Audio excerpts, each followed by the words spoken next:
No, it really, really was. Now, the other thing that's changed since you were last here, and a lot's changed, hasn't it? We've got a new monarch, we've got a new First Minister in Scotland.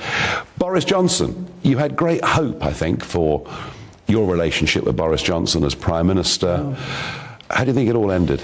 I liked him so much, I still like him, but he really went a little bit on the liberal side. I mean, he all of a sudden became an environmentalist, and I'm talking about probably in a negative way, too much. Look, we all want to protect the environment. Nobody does more than I do. I do a lot of jobs. Look at this. This was done environmentally so incredible. Turnberry, Aberdeen. But something happened. He changed. And a wonderful guy. He's a friend of mine. I don't know whether or not he'll be able to make a comeback. It'll be interesting to see. Maybe he will, maybe he won't. I know you had your own events with him. Yeah. You had an interesting relationship with him. I mean, I watched that relationship. Yeah.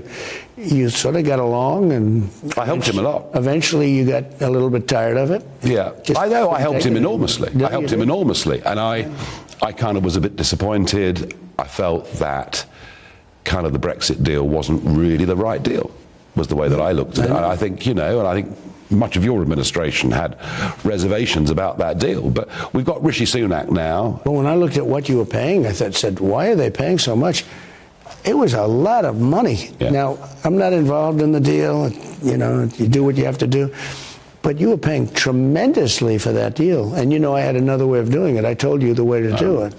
This was your advice to Theresa May, wasn't it? I gave her advice. I said, didn't work out. They misrepresented. Do what you have to do. And I don't want to go exactly into it, but I would have recommended paying very little or nothing. Because, there was things that were represented that turned out not to be so. But she didn't listen to that advice, and look what happened. I think that I think Boris is a very good person, but I think he changed a lot in office. A lot. Well, I think a lot of people finished up very disappointed. He's still got his supporters, obviously, and people like him. Rishi Sunak is bringing a level of stability, I think, to the job. Whether you agree with the policies or not, he's bringing some stability. I don't know him, but he seems to be, working very hard and doing a good job. But Labour are in the lead. Sir Keir Starmer's Labour are in the lead. I guess after 13 years of the Conservatives, people start to think maybe a change. I don't know. No reason to think that. I mean, if you stayed Conservative, but they really weren't staying Conservative. They were going, they were literally going far left. It never made sense. Now, I'm saying this as an outsider, but an outsider looking in, they were going far left. What were they doing? And now, maybe Labour's in the lead, maybe they're not. I don't know who's in the lead, but I can tell you they were not conservative policies toward the end. Well, they look very similar in many ways, but Sir Keir Starmer's getting hung up on this question of what is a woman. When he's asked this question in interviews, he mumbles and stumbles and struggles to give an answer. So the question he struggles with, and everyone in the Western world seems to struggle with now, and we've got, again, another transgender athlete, this time a cyclist winning a big event in Mexico over the weekend. And the question Starmer doesn't want to answer in any way at all is a trans woman a woman?